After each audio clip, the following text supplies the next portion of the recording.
Konoplja i njeni jedinstveni kemijski spojevi zvani kanabinoidi posljednjih četvrt stoljeća predstavljaju vrlo uzbudljivo područje istraživanja, pogotovo otkad je otkriven endokanabinoidni sustav u tijelu i u mozgu čovjeka. Osim što sudjeluje u komunikaciji živčanih stanica, taj sustav ima vrlo važnu ulogu u velikom broju fizioloških procesa.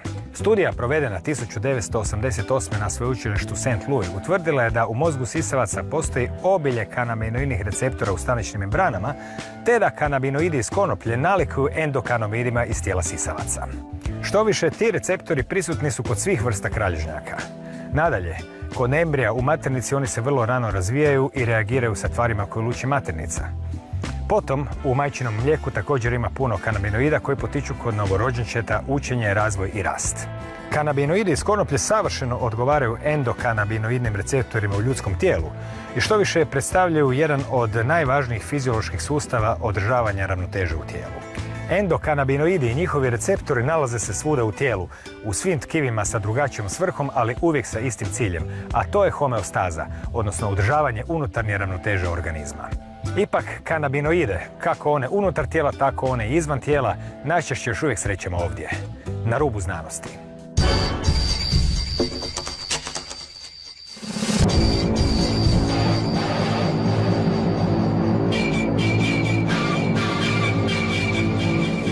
Dobro večer.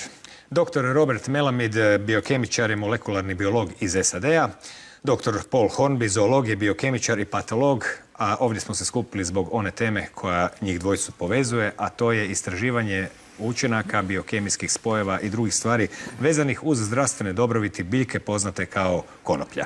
Dobro večer. Kako ste se vi susreli uopće sa konopljom kao potencijalnom biljkom za ozdravljivanje, kao potencijalnim lijekom i na koji način ste se počeli unutar svoje struke baviti istraživanjem konoplje?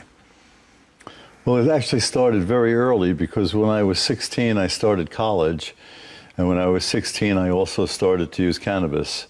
And I'm very ADHD, and what cannabis did for me is it made me aware of my inability to focus, and that gave me then an opportunity to pay attention more and to learn to focus more. And by the time I became a senior in college, that's when I finally learned how to study and how to work. And then I excelled in graduate school, and I always used cannabis because I felt that it opened my mind and really stimulated my curiosity and my intellectual abilities. So I continued to use it, and I wound up getting my PhD in radiation biology, specifically repair of DNA damages, which are caused by free radicals from ionized radiation. And then as the cannabinoid system was discovered and its connections with signal transmission and metabolism and free radical production, it was just a very natural entry for me to continue the path that I had been on and to really dive into what I was personally experiencing, because I've used cannabis for over 53 years, and jive that now with the science. So I listen to myself and I listen to other people and see what it can do, and then I use my scientific knowledge to bring those together. Gospodine Hornby, kako ste se vi susreli sa konopljom u sklopu svoje profesije kao zoologa, biokemičara i slično? Priča možda je malo duža, ali možete je malo iskratiti, pa da onda poslije imamo vremena saznati i kakve sve to dobrobiti konoplja pruža. It's funny how a career choice, it seemed to evolve, and now I can't do anything else. I have to research cannabis. Nothing else really interests me as much. I came in kind of the back door of cannabis research. I had started a quality control company for herbal medicines in Canada. And a fellow called me up one day and said, "Can you measure THC in cannabis?" And I said, "Sure." And he said, "Do you have a license?" And I said, "No." And he said, "If you take possession of that sample, you're in possession of an illegal substance. Do you understand that?" And I said, "Not really," because I knew that cannabis was quite non-toxic. Anyway, I had to apply for a license. I got it almost a year later, and I began analyzing THC amounts in hemp plant grown in Canada to make sure that they're less than 0.3%. So I had my room full of hemp samples running these samples as contract, noting the different cannabinoid profiles in different strains of hemp. And then a fellow introduced me to Hilary Black, the lady that started the first dispensary in Vancouver. This is 20 years ago now. And she said they had 7 different strains from Holland that if a person with, say, chronic pain would go for strain A over and over again, a person with, say, Crohn's disease, strain B, a person with seizure disorder, strain C, over time and time again. And I've been looking at the profiles in hemp and also looking at the profiles now in high THC cannabis and realizing that they were different. And I thought I could relate the profile to the illness and why the people would go back for it time and time again. And boy, was I naive at that time, because it's about a lot more than that why a person will select a specific strain. It's definitely not really about the amount of THC or CBD in the prep. It's a lot of it's to do with the terpenes, the way the aroma, the way it tastes when they burn it, and also the effect. So there's multiple reasons why a person will choose a specific strain, and then it just evolved from there. I'm a human pathologist, and I got into the biochemistry of how it works, and I meet people like Bob. I go to conferences now, and it just blows my mind that we have the most useful plant on the planet illegal. It's not only useful as a medicine, it's used for clothing, for petroleum, for building materials, and we've got it illegal, and it just doesn't make sense to me. U stvari, iz određene perspektive to čak i ima smisla. S obzirom da na vašim predavanjima pokazujete velik broj bolesti na koje konoplja ima pozitivan utjecaj, ako ih čak i ne liječi. U usporednoj tablici također te iste bolesti izražene u milijardama dolara kroz proizvodnju lijekova skupih i sl. No prije nego što se pozabavimo tom ekonomsko-političkom stranom, bilo bi dobro zapravo saznati u čemu je trik, zbog čega je konoplja toliko efikasna u rješavanju mnogih od tih stvari koje ćemo kasnije možda djelomično i spomenuti. To nas vraća u 90. godine kada je prvi put otkriveno da naše tijelo ima ono što se danas naziva endokanabinoidni sustav. Možete nam objasniti kakav je to sustav i kakve veze ima sa biljkom i što se tu u stvari događa da sad odjednom ta nekakva biljka pokazuje pozitivne učinke na širokom spektru bolesti? Well, I have a very unique perspective on all of this. So what I'll tell you is not mainstream, but what is very verifiable from a scientific perspective. And what it does is it breaks out of our paradigm of how we view medicine and health. And what I've done is I've integrated a field of physics known as far from equilibrium thermodynamics. It's about flowing energy, for which Ilya Prigogine got the Nobel Prize in 1977. And what's so unique about this physics, it says that flowing energy organizes matter. Whereas the physics that we teach our students, for the most part, says that life is too improbable to exist. And it's not based on this idea of flowing energy organizing matter. So when we have the ability to organize things, we have the seed for what can become life and for what can become evolution. And in order for all of that to proceed, we have to have energy-generating mechanisms that can capture molecules and transform them into more complex molecules and then organize them into these flow-dependent structures. We are flow-dependent structures. We eat, we breathe, we get rid of our waste. If you stop any of that, we basically what I call return to equilibrium. We lose the charge of life in our battery, us. And that charge of life is held in the complexity, the flowing biochemistry. And it turns out that our endocannabinoid system regulates two of the most fundamental aspects of life. On the one hand, it regulates via the CB1 receptor that gets you high. It regulates efficient energy production, which we need if we're going to do things.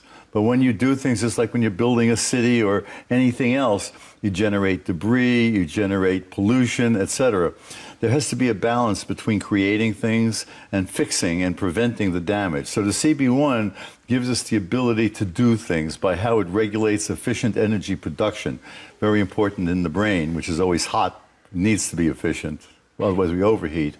But on the other hand, the CB2 receptor, which is typically called the immune receptor or the peripheral receptor, it actually has a very fundamentally unique role in metabolism in that it turns on fat burning.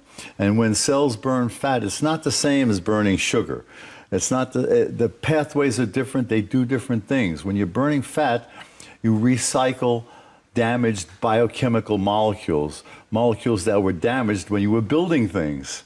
So if you don't have the right balance, then you just keep degrading over time, aging. That's how we age. Free radicals that we produce in excess are responsible for all of our age-related illnesses. And by fine-tuning energy production, both in the efficient way and by turning on recycling, we can balance the damaged production with the resynthesis and utilize that balance to restore health by combining diet and cannabis and staying away from more carbohydrates, which are the efficient mode, but how we damage ourselves, and turning on more recycling. Just like we need to do in society, we have to do it in ourselves because it's the same energy that generates life, that generates society. Kada pričamo o kanabinoidima, koliko je do danas otkriveno tih kanabinoida u biljci konoplja koji se mogu prepoznati da na neki način ne djeluju s organizmom ili se još ne zna na koji način djeluju, ali o kojim, u stvari, kojoj količini, da kažemo, aktivnih molekula različitih vrsta razgovaramo? I was listening to Professor Lumir Hanush from Israel in a lecture on Friday, I believe it was, and he's saying there's about 144 cannabinoids identified, and he's one of the people, the principles of identifying new cannabinoids with mass spectroscopy. About 144, but a number of those are just fragments of cannabinoids and broken down molecules. But in cannabis, there's really two major actives, CBD and THC. And you asked the question of Bob, but I'd like to take a partial answer of that, yeah, and you mentioned discovery of the receptor. As a scientist, I read the scientific literature all the time. I remember the day they announced the discovery of the receptor, and since that time, there's been a massive explosion in scientific research around it, what they call the endocannabinoid system. And in my mind, it's as big as the discovery of DNA in the last century or the discovery of insulin. It's a major medical find. And I believe the medical profession should pay attention to it because it's not going away, and it's only going to get, we're going to learn more and more and more from this system. I look at it as the regulator of regulators in human physiology. Koje godine i tko je otkrio taj endokanabinoidni sustav? Te receptore? They discovered the receptor in the late 1980s and was announced in the 1990s. It was discovered, Dr. Raphael Mechoulam gets a lot of credit for the discovery of the receptor. Dr. Hanush, who was instrumental in discovering the first endocannabinoid, will tell a different story because he's worked in that laboratory for years. And I know as a scientist, not one person does discovery, it's a team. Dr. Hanush has a very funny story about looking for the natural compound that was designed to bind the receptor in our bodies. And at that time, most of the experiments were done on mice. So he was trying to extract a molecule from a mouse brain, which is very small. And endocannabinoids are in there, picogram per gram amounts, very tiny amounts. So he went to the local market and got a pig brain and extracted it from a pig brain. And he said, when I held the test tube up, there was nothing in it. But when we washed it and added it to the receptor complex, it bound. So, and he said the price of pig brain went up in the markets in Israel right after that. Kada pričamo o vezi konoplje i liječenja raka, jer zadnjih godina, otkad postoji i knjige Ricka Simpsona, primjerice Kanađanina, koji je na neki način prvi u novije vrijeme otvorio svijetu ono što je nekada davno bilo u stvari u čestoj primjeni, jer konoplja je tradicionalni lijek tijekom cijele ljudske povijesti. Što se to zapravo događa u procesu sa biokemijske točke gledišta susreta konzumiranja konoplje, konopljenog ulja i sličnih ekstrakata i raka. Zbog čega se pokazao efikasan, a kada pričamo o mehanizmu tumora i rakova? Well, we have to keep in mind that our endocannabinoid system literally regulates everything in our body from conception until death. It regulates the wiggling of the sperm. It regulates how the sperm gets into the egg. It regulates how the egg travels down the oviduct. It regulates how the egg implants in the womb. It regulates the differentiation of the organism. It regulates everything in all of us all day, every day. Every time you get hungry, your brain makes some pot and you give yourself the munchies. So if you're depressed, you're not happy enough, you need more. If you're overweight, you're eating too much, but when you use extra cannabis and cannabis in general, it shifts that balance, as I was saying, between building and sugar burning versus recycling and fat burning.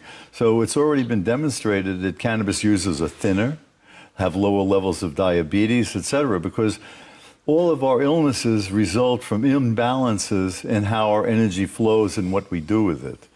And, you know, if you're a lumberjack, you can eat 3,000 calories a day. If you're sitting in front of the TV playing video games, you're eating more than you're using. And what your body's going to do, instead of burning all of that and turning it into energy, because you're not asking it to do that with the video game, it's going to turn it into fat. And that fat is going to clog your arteries. It's going to promote inflammation in your brain. So we're talking about Alzheimer's, heart disease, arthritis. All of these illnesses are caused by inflammation, caused by free radicals, caused by how we burn our fuel. And if we're burning too much polluting fuel, sugar, we will pollute ourselves. And if we want to resurrect ourselves and restore ourselves, we have to turn on recycling and rebuilding. And that's what that CB2 receptor will do. So we have to recognize that we can modulate our illnesses by using the central regulator of everything in our body, combining that with consciousness, with diet, with creating healthy societies instead of ones driven by conflict and fear, where the stress promotes biochemical imbalances that promote the free radicals that are behind all of these illnesses, along with things like vaccinations and eating fat-free food. That's one of the stupidest things that ever occurred, because that means you're only burning carbohydrates. That means you're making more free radicals. That means you're promoting autism and, you know, all of these inflammatory diseases like heart disease and arthritis and Alzheimer's disease. And if we don't switch to a hemp-based medical solution, at least in the United States, the Alzheimer's alone will bankrupt the system. But when we have $120 million, for example, cancer industry, it's very hard to say, oh, here we have a cure, and what you're doing is all wrong, when you have all of these people invested in that solution, which doesn't really work, which makes, you know, think of it. You have a solution here where you can bring people to the edge of death, and if they're lucky enough to live and the cancer's lucky, you know, you're lucky enough that the cancer dies first, then it works. So that's the modus operandi, that's the approach. In contrast with cannabis, we make you so healthy that your body rejects the cancer and the cancer can't survive in the healthy body. Što su pokazala istraživanja? Primjerice, nije ih bilo puno, ali ih je nekih bilo na životinjama. Pa eto, još 70-ih se počelo sa štakorima i miševima, pa se spominje u predavanjima, često spominjate Manuel Guzman, grupu čovjeka koji je injektirao zapravo konoplju u tumor mozga štakorima i miševima. Što zapravo samo ta konoplja radi konkretno na samom tumoru i okolo? Koji dio spašava, koji dio uništava, koji dio čuva, koji dio raste? If we think of a car, for example, the car can't do anything unless it's got gasoline. And it's the same with us, and it's the same with everything. For example, a banking system doesn't work if the money's not being spent. You got to buy and sell. You have to have flow. And when we're dealing with cancer cells, they need flow to be alive, and cannabis is regulating those energy pathways. So imagine you're driving down the road, you got your gasoline car, and you run out of gas, and you go fill it with diesel fuel. It's not going to work. That's what's going on with cannabis and how the receptors manipulate metabolism that's necessary for the cells to live. And because cancer cells have certain special requirements for them to survive, thus all impaired by how cannabis manipulates the fuel supply. U isto vrijeme kanabis se zapravo i na neki način štiti okolna tkiva, osim što uništava tumore time što im onemogućuje pristup hrani? Kako štiti ta tkiva? Because of what I was suggesting, that by recycling we fix ourselves. You got to remember something very important, something very basic.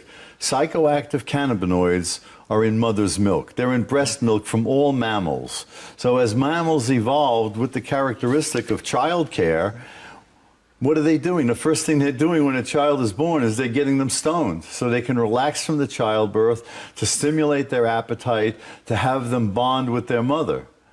That's the way nature works. And when we prohibit cannabis, nature gave it to children and, to infants, newborn infants, and we're concerned about using it as a medicine? How stupid can we be? Evo, kada pričamo o kanabisu, odnosno konkretno o jednoj od dvije najvažnije tvari, konkretno to je slavna već kratica THC, na neki način se on mora uvijek zagrijavati da bi ga se aktiviralo. Zbog čega? Koji je tu proces prisutan da bi THC bio onda aktivan? Decarboxylation. It's a big word for knocking CO2 off. It was called THC acid. And THC is present in nature as with an acidic group on it, means COOH. And that's the weakest bond on the molecule. With that carboxyl group on THC, it can't really bind the receptor. It's got to knock that arm off before it can bind the receptor. That's the weakest bond on the molecule, so you heat up the molecule and that bond will break off as CO2. And then, then the THC becomes receptor active. So that's why you have to burn cannabis in a joint or heat it in a brownie to get the full active effect from it. Koliko danas se bolesti liječi kanabisom u svijetu?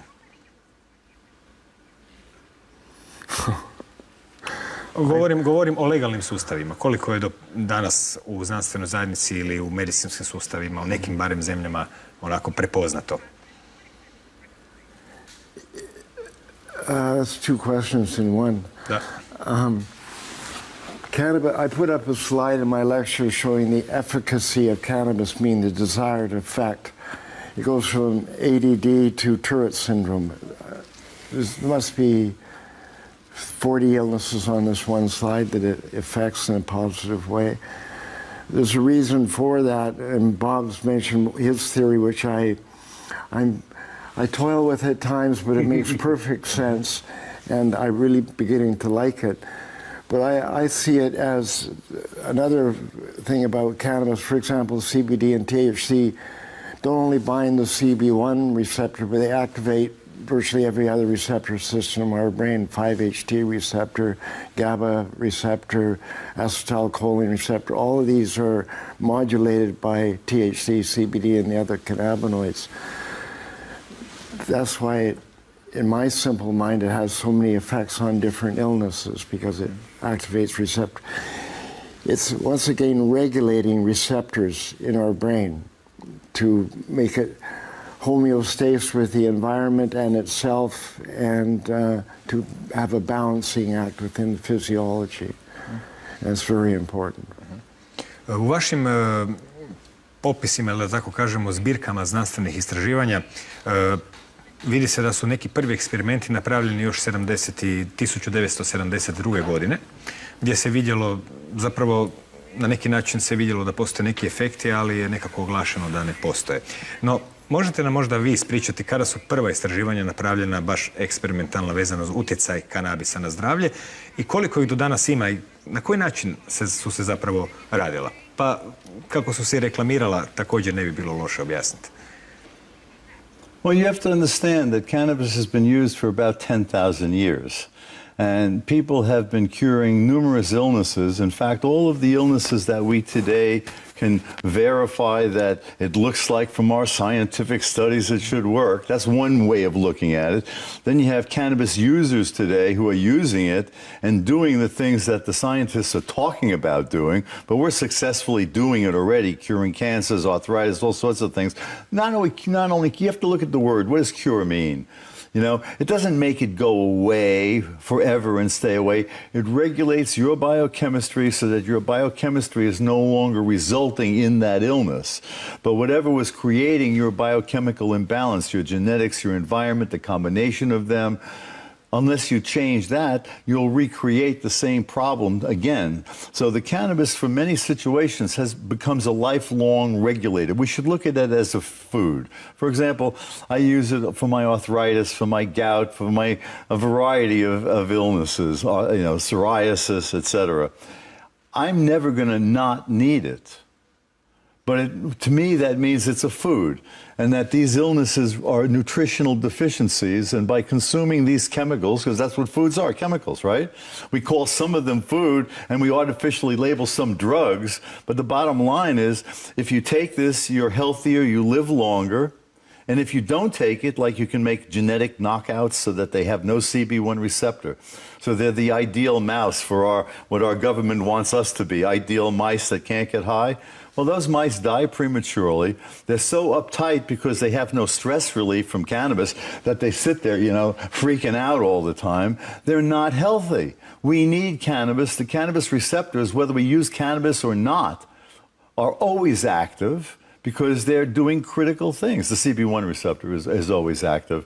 So we have to recognize that the whole world of medicine and pharmacology that we've created is based on money-making and profit, and it's not based on thousands of years of evolving human use of a chemical that people, through their trial and error, found out was incredibly beneficial. They've recently found cannabis residue in remains from 120,000 years ago.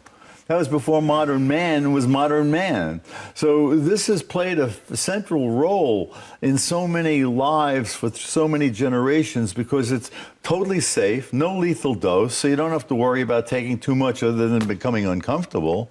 And you're provided with something that's mimicking mother's milk. What more do you want? Koja su istraživanja rađena do sada što se tiče eksperimenata sa, naravno, već poslovičnim štakorima, miševima?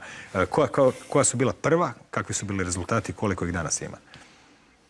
I would forget about that type of look because what we're having in America today is we have states that have legalized it. So we have data coming out of real world, not artificial laboratory experiments. We have real world accumulated data. And what we're seeing is a decrease in diabetes, a decrease in waste, a decrease in domestic violence, a decrease in alcohol use, a decrease in drug overdoses. And that's just beginning. What will happen everywhere around the world, everywhere, your country, my country, every country, as this truth continues to spread by word of mouth. If you have cancer and you use it, all your friends and family know that it helped you. They tell all their friends and family. That's what's happening right now. We're having a cannabis awakening spreading around the world. And the governments are trying to kill us. They're trying to keep in place the regulatory environments that support the industrial, pharmaceutical, medical complex that is not giving us health. And at the same time, they're denying us this plant that has been used for thousands of years, is intrinsic to our very life because of our endocannabinoid system, and they're keeping that out of our hands. Should we arrest nursing mothers, for example, because they have psychoactive cannabinoids in their milk? Maybe we should just arrest all mothers because they're walking around with paraphernalia. I mean, it's gotten to be absurd, and the world is recognizing the criminal nature of so much of our governmental activity, the lies that we're taught that has become our reality.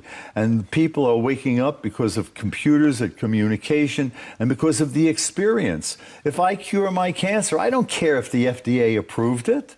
I don't care at all. I know what I did. And we have people, for example, who've cured their skin cancer 5 times, their breast cancer 9 times, you know. They still have to fight to use the medicine.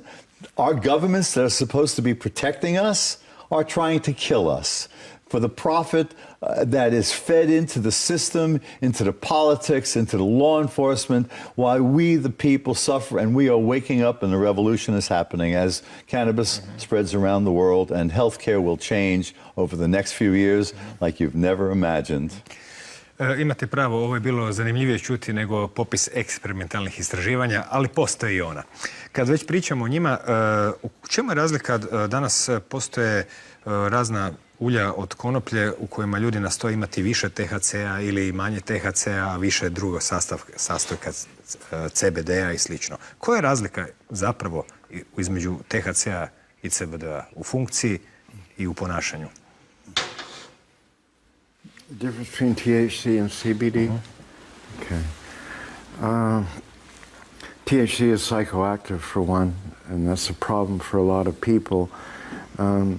CBD, like Bob was saying, has no, what we call LD50, no lethal dose, and neither does THC.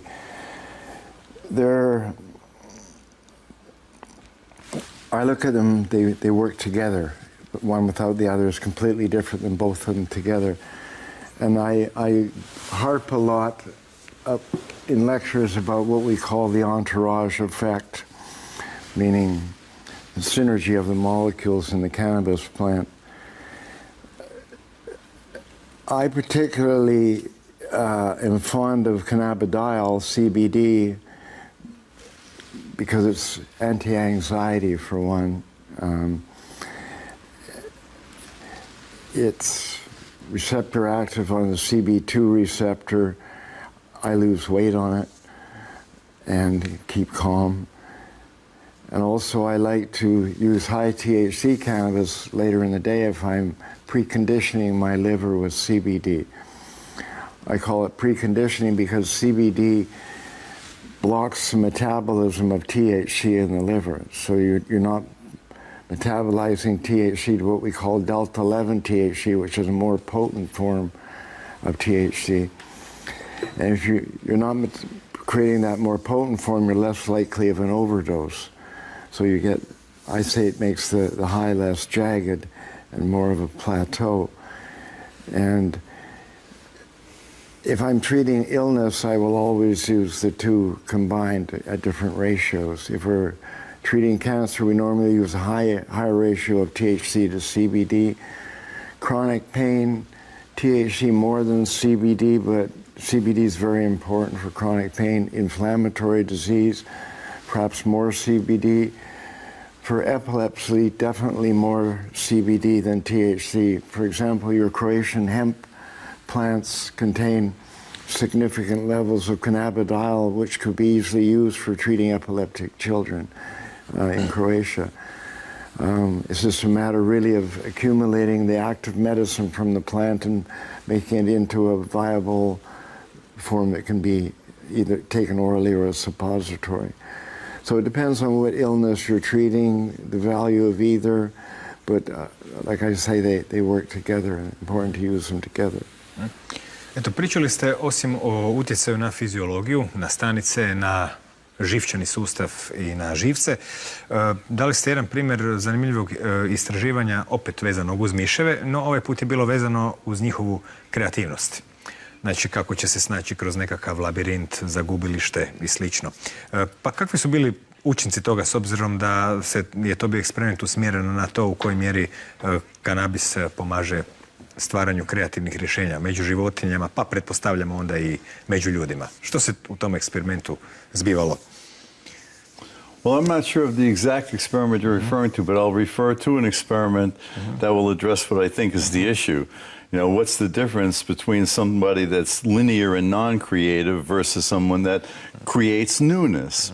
And this is a very interesting experiment that was done with wild-type normal mice as opposed to the CB1 knockout mice that can't get high. Whoops, I think I just did something bad. So what they did was they have a maze. It's a big round table with water in it, and the water is cloudy, so you can't see. And they have a platform in there.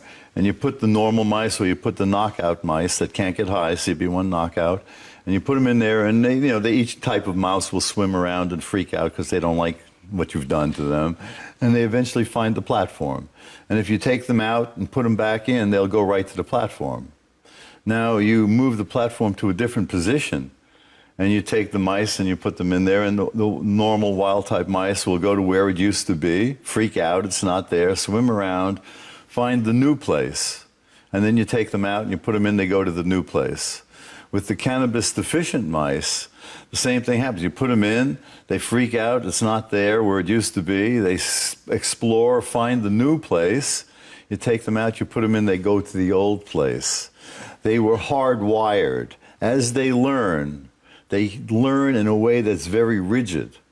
That's the opposite of creativity, you see. So if you load yourself up with rules, you're always trying to fulfill the rules. Whereas if you load yourself up with love and happiness and openness, then your next instant is open to you and you can come up with creative solutions to things. I've been using cannabis, as I said, for 53 years, but I've used high doses for a long time.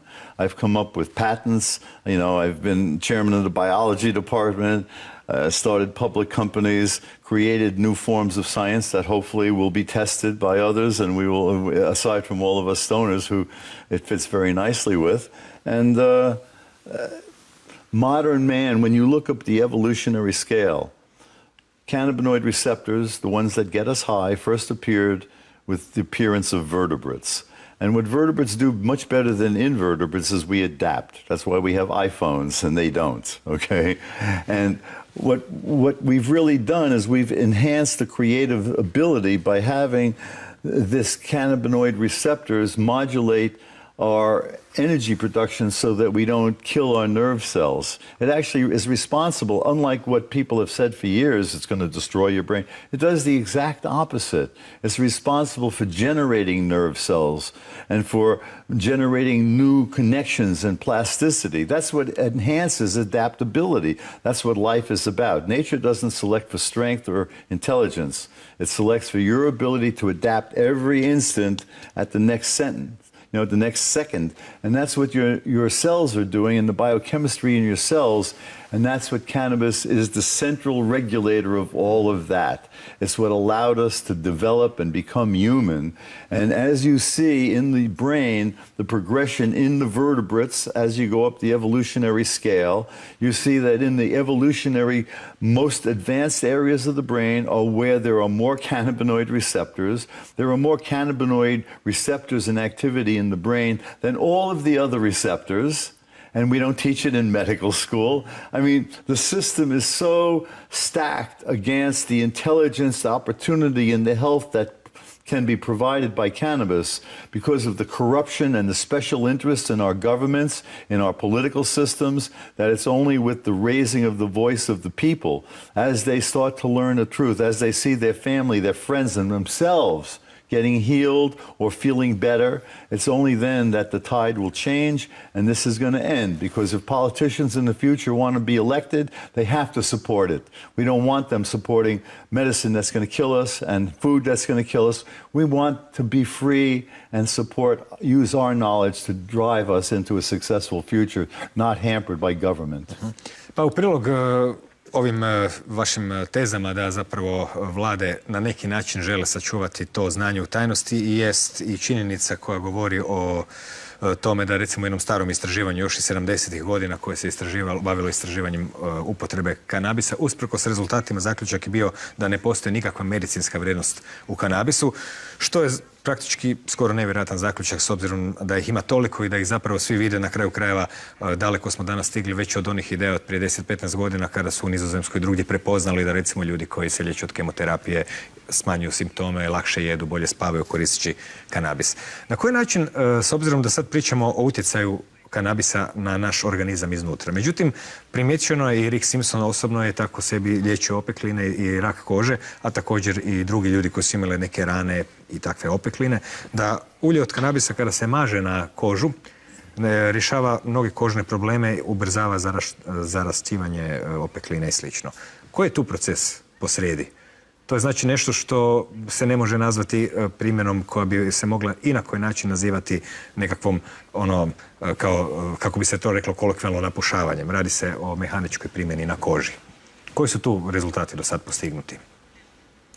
I gather questions about topicals and their application. I didn't really understand the translation, but I didn't believe in topicals until cannabis came along, and I've witnessed many good results with topical cannabis.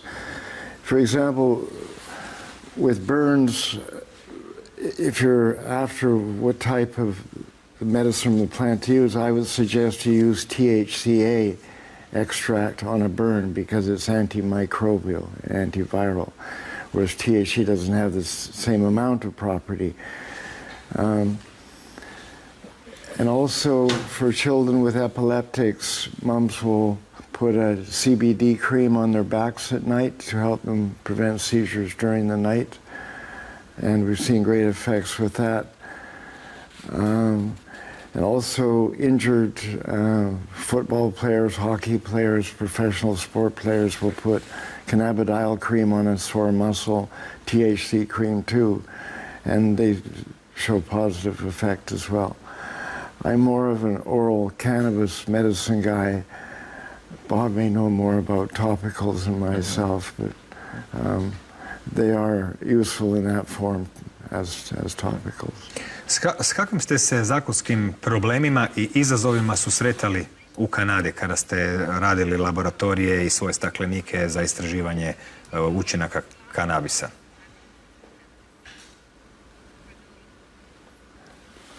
Greenhouses? S kakvim ste se zakonskim problemima susretali kada ste radili svoje istraživanja u Kanadi sa kanabisom? Znači, što se tiče zakonskih dozvola, što se tiče uzgoja u vašem stakleniku i slično? I grow it at home. I believe everybody should grow cannabis at home and grow enough to use for the family. In the case of outdoor growing, for example, hemp is often grown in large fields where there's wind blowing through it and dust sticks to the trichomes. The trichomes are the medicinal glands of the plant, the exudate glands. And you get dust in the trichomes, and it's very difficult to get that, remove that from the plant and the medicine part of the plant. I've often said that medicinal grade cannabis should be grown in greenhouses or under glass because you eliminate that kind of dirt. And also I'm a great believer in the quality control and standardization of cannabis. I've been about that since day one, that you should have a specific dosage of cannabis time and time again that you can work into a regimen of dosing. Kao istraživač jednog područja i zapravo materijala koji je zakonski zabranjen, s čim ste se suočavali, sa kakvim zakonskim izazovima? Jel ste imali pristup materijalu, jeste li imali problema s policijom i slično, istražujući konoplju? The year 2000, I had a small farm, 2 hectares, near the city of Vancouver, and we were growing cannabis under contract with the dispensary I mentioned earlier. They put us under contract and we were growing the 7 strains from Holland that I mentioned. And we got raided by police and it was terribly traumatic for our whole team.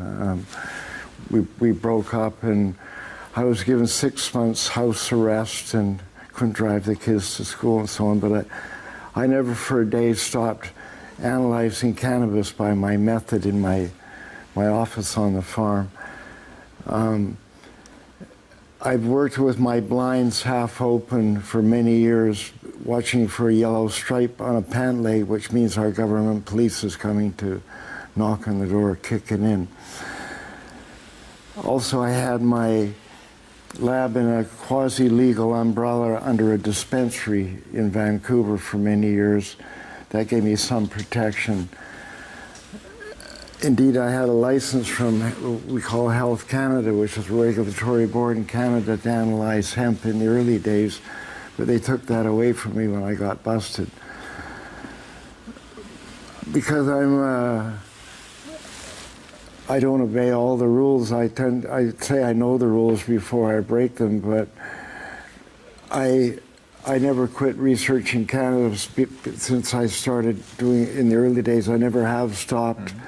I've never had a short supply material because people bring it to me. And I'm an analyst by trade. I look at, quantify and identify the compounds in cannabis. So I've had that material to work since day one, and I still try to make sense of it all. Right? Eto, u vašim predavanjima također spominjete ono s čim smo i počeli ovaj razgovor, to jest negdje u početku se govorilo o mehanizmu pomoću kojeg kanabis pozitivno djeluje na tumore i rak. Konkretno postoji ta molekula VEGF koja na neki način nju se pokušava smišljati razne lijekove koje bi je gasile i tako dalje, no bez te molekule tumor nema opskrbu krvlju, kanabinoidi, odnosno kanabis automatski na neki način to radi. Koje danas biste rekli da ste u svom iskustvu imali situacije u kojima je kanabis izliječio bolesti koje se smatraju danas neizlječivim, i također bi bilo zanimljivo čuti da ipak kanabis neće uvijek i svakome pomoći. Znači, nije kao i obično zdravlje samo u rukama nekog lijeka čarobnog koji ćete izliječiti. Pa bi bilo zanimljivo čuti koje su ograničenja i koje su dostignuća koje ste do sad vidjeli kada pričamo o učincima kanabisa na liječenje ljudi. Well, the limitations are our lack of understanding as to how this is able to regulate life at the most fundamental level. So too much of our research is focused on what I call reductionism. You know, they just keep trying to look smaller and smaller at the same thing and not standing back to take an overview of what's going on. So that's, I think, a fundamental issue in the scientific world. Give me the questions again. Riječ je bilo o tome koje bolesti su danas se pokazalo da se liječe kanabisom. So, you know, I myself have numerous illnesses. I've used cannabis, as I said, for many, many years, but I'm almost 70 years old. And I have a lot of genetic predispositions. I've had accidents. I've had all sorts of things that I've used cannabis for. So I have no doubt as to its effectiveness, because that's why I use it. I don't use it because it doesn't work. I use it because it does work. And in terms of so many cancers, we've seen miraculous cases where people are sent home and said, you know, you're going to die in a week. And it's now years later. You can reverse the most horrendous things. I saw one guy, for example, I met, where he was told that he should come in and have his bowel resected. He had colon cancer. And before he went, this was a few weeks before, you know, when he was diagnosed, and they always try to get you quick, you know. But he held off for a few weeks and took cannabis, and then he went in and they took out a foot of his colon, but the cancer was already gone. Međutim, postoje ljudi kod kojih se dogodi da i nije tako efikasno liječenje. Of course. But you got to understand something. First of all, it works for everybody, because otherwise we wouldn't be alive. Because it regulates everything in your body. You wouldn't have gotten here to begin with. So it works for everybody. The question is, as we age and as we reach the weak points of our unique biochemistry and genetics, what can we do to help restore things? And the restoration requires that we re-guide the energy that is coming through us, that's creating the cancer, into some other format where it'll create health. And the biggest thing that we do is we eat and we breathe and we do things. Well, if you're breathing dirty air and you're eating fat-free food so that you don't turn on your recycling, and you're eating food that's loaded with, you know, all sorts of nasty coloring and other chemicals that are not part of our normal food. I must say the food here in Slovenia seems to be excellent, and in the Balkans you've got such wonderful resources in terms of farming still occurring at a family level. You haven't turned into as much industrial and GMO nonsense as I see in America for the most part.